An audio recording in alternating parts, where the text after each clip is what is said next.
샬롬. 안녕하세요. 영신교회를 섬기고 있는 김상호 목사입니다.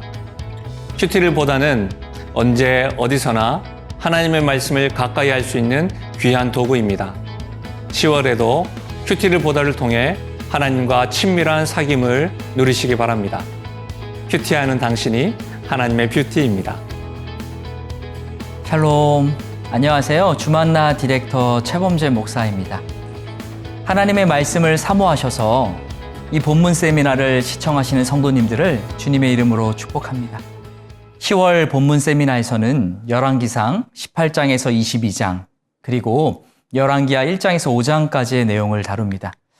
먼저 10월을 여는 글을 보겠습니다. 스코틀랜드 장로교 창시자이자 종교개혁자인 존 낙스 목사님의 글입니다. 기도하는 한 사람이 기도 없는 한 민족보다 강합니다. 짧은 문장이지만 강한 울림을 주는 말이죠. 기도하는 한 사람이 기도 없는 한 민족보다 강하다는 말은 그만큼 기도에 능력이 있다는 뜻이죠. 실제로 영국의 메리 여왕은 스코틀랜드의 모든 군사보다 존 낙스 한 명의 기도가 더 무섭다고 했습니다. 성도 여러분, 기도에는 능력이 있습니다. 반대로 말하면 기도하지 않으면 능력이 나타나지 않는다고 할 수 있어요. 예수님도 동일한 말씀을 하셨습니다. 제자들이 귀신을 쫓아내지 못하고 당황해하자 예수님은요, 마가복음 9장 28절과 29절에서 이렇게 말씀하셨습니다. 집에 들어가심에 제자들이 조용히 묻자오되 우리는 어찌하여 능히 귀신을 쫓아내지 못하였나이까? 이르시되 기도 외에 다른 것으로는 이런 종류가 나갈 수 없느니라 하시니라. 아멘.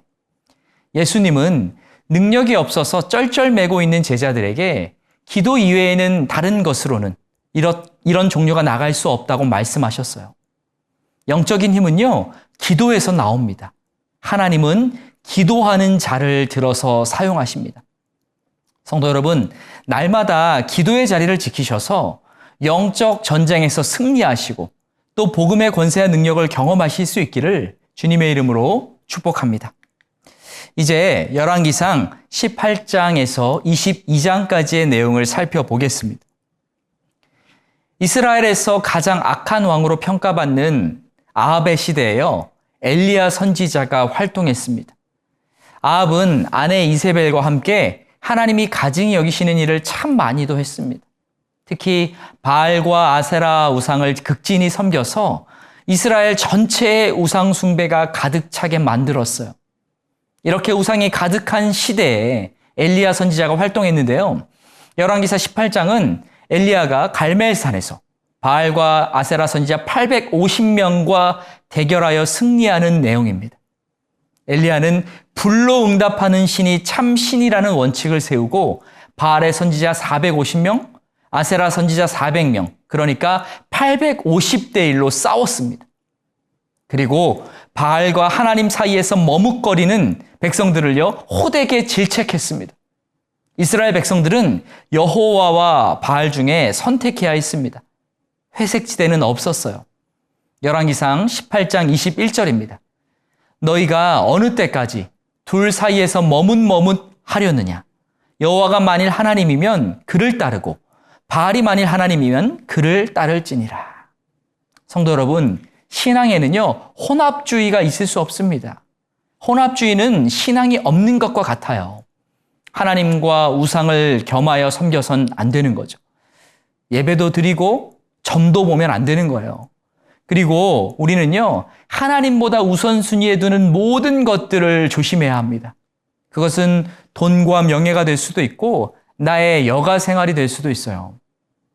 하나님을 내 삶의 가장 우선순위에 두시기 바랍니다. 우리가 오직 하나님만을 경배하고 섬길 때 하나님께서 우리의 인생을 책임져 주실 것입니다. 엘리야는 바알과 아세라 선지자들과 대결하여 압도적인 승리를 거둔 이후에 그동안 가뭄으로 극심한 어려움을 겪고 있던 이스라엘에 비가 올 것임을 선포합니다. 그리고 그의 말대로 비가 내리기 시작했어요. 그런데 엘리야는요, 이렇게 엄청난 이적들을 보여준 이후에 큰 영적 침체에 빠지고 맙니다. 이세벨이 엘리야를 죽이겠다고 말하자 그렇게 당당했던 엘리야에게 두려움이 임했습니다. 그동안 여러 가지 기적과 승리를 맛보았지만 상황이 변화되지 않는 것처럼 보이고 오히려 자신의 목숨이 위협받자 영적 우울증에 걸린 것입니다. 갑자기 엘리야는요, 자신이 무가치한 존재로 느껴졌습니다. 그래서 엘리야는 이세벨을 피해 도망쳤어요. 그리고 하나님께 죽여달라고 간구했습니다. 열왕기상 19장 4절 말씀입니다. 자기 자신은 광야로 들어가 하룻길쯤 가서 한 로뎀나무 아래에 앉아서 자기가 죽기를 원하여 이르되 여호와여 넉넉하오니 지금 내 생명을 거두시옵소서. 나는 내 조상들보다 낫지 못하니이다 하고. 네, 이처럼 우리도 영적인 침체에 빠질 때가 있습니다. 하나님의 은혜를 경험하고 또 그 은혜에 감사해서 여러 가지 모양으로 교회를 섬기고 열심을 사역을 하다가도요, 영적인 침체가 올 때가 있는 거예요. 열심히 기도하고 봉사했지만 여전히 변하지 않는 상황을 마주하면서 낙심하게 되고 또 침체되는 거죠. 그리고 갑자기 두려움의 늪에 빠져서 허우적거릴 때가 있습니다. 그런데 영적인 침체에 빠졌다고 해서요, 너무 놀라거나 자신을 한심하게 생각해서는 안 됩니다. 오히려 나의 연약함을 인정하고 하나님께 집중하는 시간이 되어야 하는 줄 믿습니다. 그러면 하나님께서 반드시 회복시켜 주십니다. 하나님은 영적 침체에 빠진 엘리야를 그대로 두지 않으시고 회복시켜 주셨습니다. 하나님은 엘리야에게 직접 찾아가셨어요. 하나님은 특이한 방식으로 엘리야에게 나타나셨는데요. 먼저 크고 강한 바람을 보내셨습니다. 그러나 거기에는 하나님이 계시지 않았습니다. 바람 후에는 지진이 일어났는데요. 그곳에도 하나님은 계시지 않았습니다. 그 이후에는 불을 보내셨는데 그곳에도 없으셨어요. 이 모든 자연현상 이후에 하나님은요, 세미한 음성으로 엘리야에게 나타나셨습니다. 이처럼 하나님은 뜻하지 않는 방식으로 우리에게 찾아오십니다. 또 하나님은 엘리야에게만이 아니라 지금 우리에게도 세미한 음성으로 다가오시는 줄 믿으시기 바랍니다. 그런데 하나님의 세미한 음성을 들으려면요, 우리의 마음이 깨끗하고 조용해야 돼요. 그리고 날마다 하나님의 말씀을 묵상하고 간절히 하나님의 뜻을 구해야 합니다. 그러면 뜻하지 않은 감정과 생각들이 올라올 때가 있는데요. 그것이 바로 하나님의 음성인 경우가 많습니다. 매일 말씀과 기도를 통해서 하나님과 깊은 교제의 시간을 가지시고 또 그렇게 하셔서 하나님의 세미한 음성을 들으실 수 있기를 주님의 이름으로 축복합니다. 엘리야는 찾아오신 하나님께 이스라엘에는 이제 하나님의 사람들이 다 죽고 오직 자신만 남았다고 말하면서 속상한 마음을 토로했습니다. 이를 보고 엘리야 신드롬이라고 합니다. 하나님의 일을 해야 할 사람이 자신밖에 없다고 생각하고 심한 부담감을 느끼는 것이죠. 그러나 성도 여러분, 하나님은 결코 우리를 홀로 내버려 두지 않으세요. 하나님은 엘리야에게 바알에게 무릎 꿇지 않은 7,000명이 남아있다고 알려주셨습니다. 우리 역시 나 혼자인 것 같지만 그렇지 않아요. 세상 곳곳에 하나님의 사람들이 있습니다. 그것을 믿음의 눈으로 바라봐야 되는 거죠. 알려지거나 비록 드러나지 않더라도 하나님의 사람들은요, 세상 곳곳에서 지금 하나님의 사명을 충실하게 감당하고 있는 줄 믿습니다. 나 혼자 십자가의 길을 걷고 있는 것이 아니라 많은 이들이 함께하고 있다는 것을 믿고 영적인 부담감에서 벗어나시기 바랍니다. 엘리야의 제자인 엘리사도요, 바알에게 무릎 꿇지 않은 7,000명 가운데 한 사람인 거죠. 엘리야가 엘리사를 이제 부르자 엘리사는 쟁기를 끌던 소들을 죽이고 그 쟁기를 불살랐습니다. 이것은요, 결코 뒤돌아보지 않겠다는 헌신을 엿볼 수 있습니다. 그러니까 엘리야가 영적 침체를 겪고 난 다음에 그것을 이겨낸 이후에 엘리사를 제자로 삼은 거예요. 열왕기상 21장은 아합이 나봇의 포도원을 빼앗는 장면입니다. 아합 왕이 나봇의 포도원을 보고요, 너무너무 갖고 싶어 했어요. 탐이 나서 사기를 원했어요. 그런데 나봇은 팔지 않았습니다. 비록 왕일지라도 대대로 내려온 땅을 팔 수 없다고 말했습니다. 만약 땅을 팔게 되면요, 율법을 어기는 일이었습니다. 당시 구약시대 모든 토지의 소유권은 근본적으로 하나님께만 있었습니다.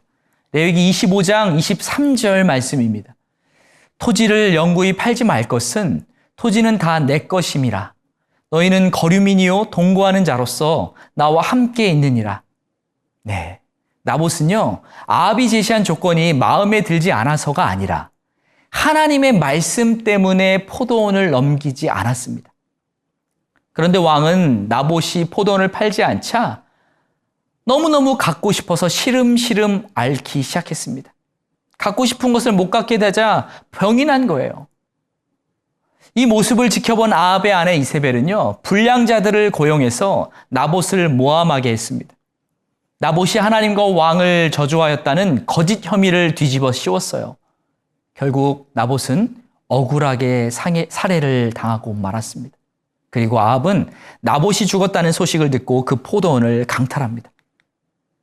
하나님은 아합이 나봇에게 악한 일을 저지르는 것을 다 보고 계셨어요.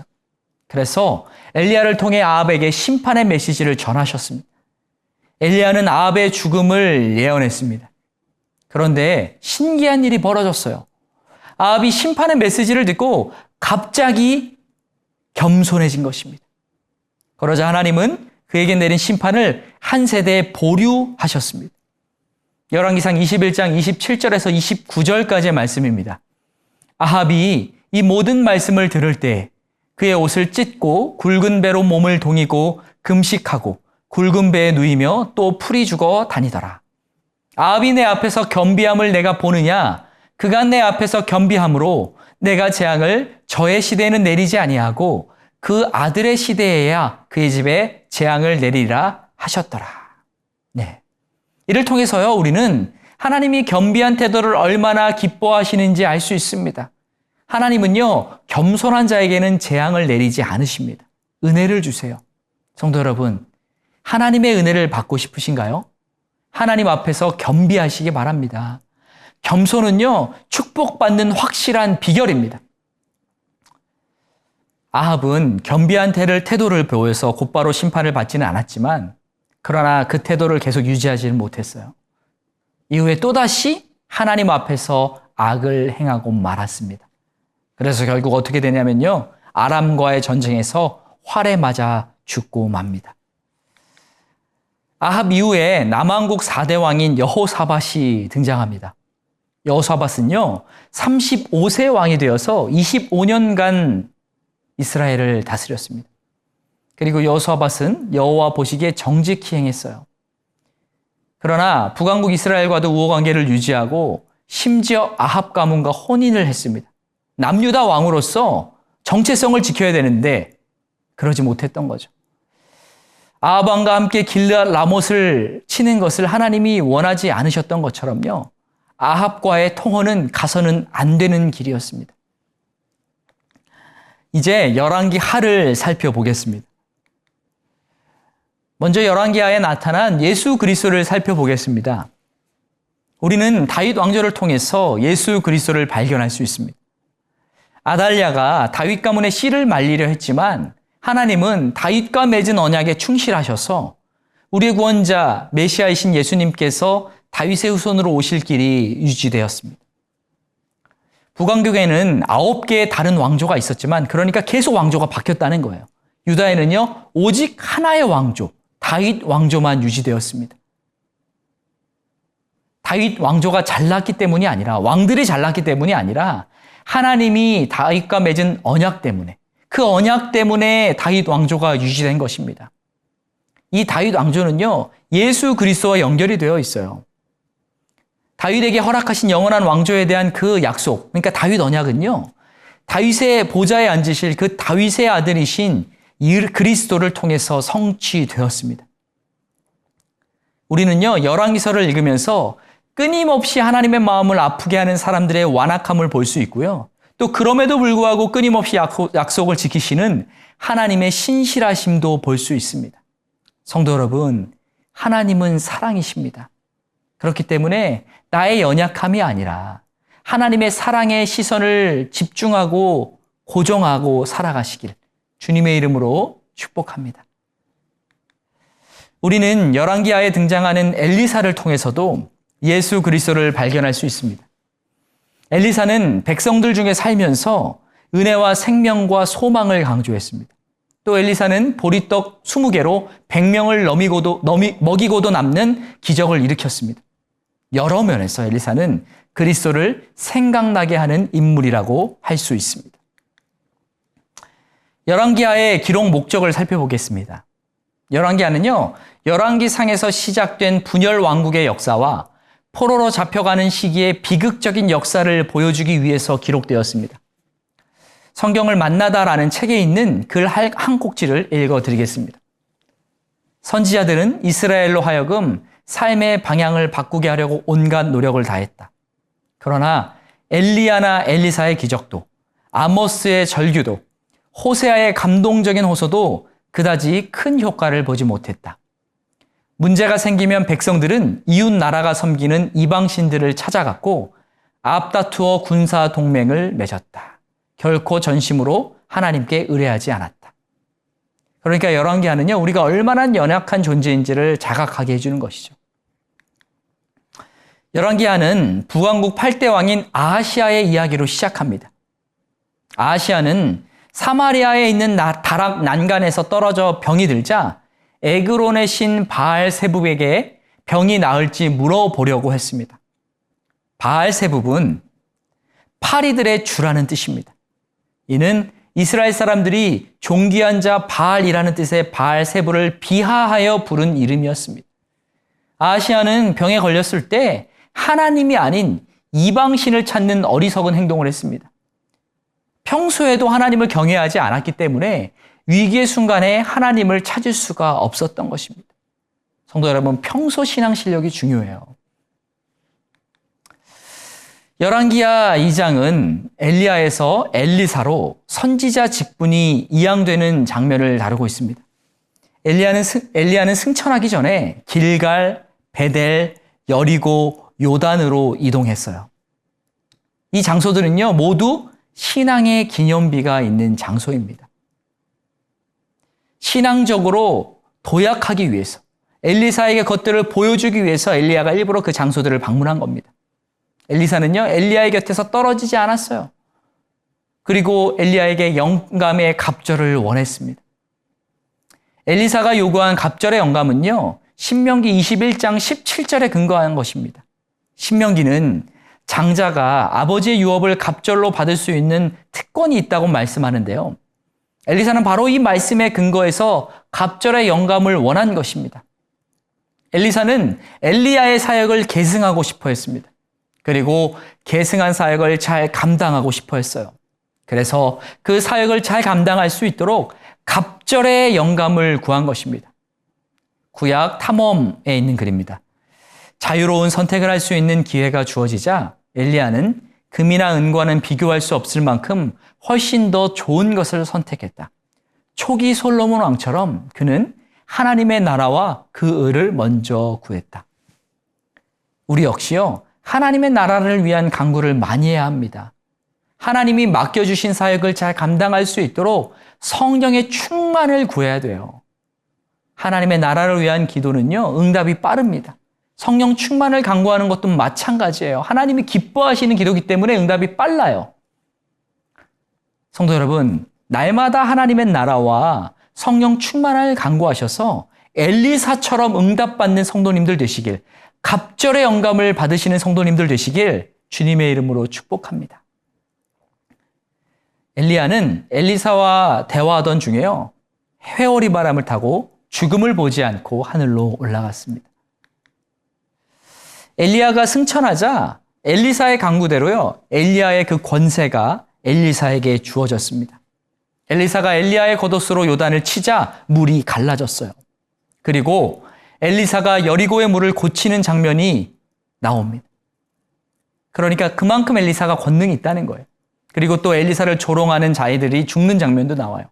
이것은 하나님께서 엘리사에게 선지자의 사명을 잘 감당할 수 있도록 권위를 주셨다는 것을 뜻하는 거죠. 이처럼 우리가 사명의 자리에 충성스럽게 있으면요, 하나님께서 권위도 주시고 능력도 주시는 거예요.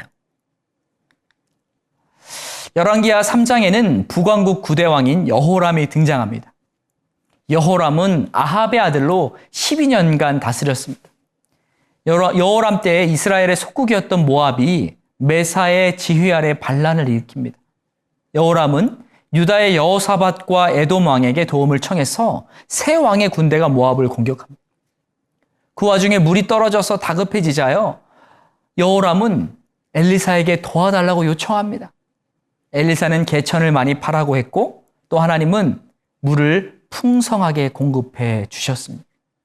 부르짖는 그 간구에 응답하신 것이죠. 열왕기하 4장에서 8장까지는요, 엘리사의 사역을 주로 다루고 있는데요. 엘리사는 과부의 기름이 넘치는 기적을 일으켰습니다. 이를 통해서 우리는 당시에 선지자의 가족들이 얼마나 어려운 삶을 살았는지 알 수 있습니다. 또 하나님께서 그 어려운 선지자의 가족들을 어떻게 책임져 주시는지도 알 수 있죠. 엘리사는 수넴 여인의 아들을 살리는 기적, 독이 든 국을 해독하는 기적, 보리떡 20개로 100명을 먹이고도 남는 기적 일으켰습니다.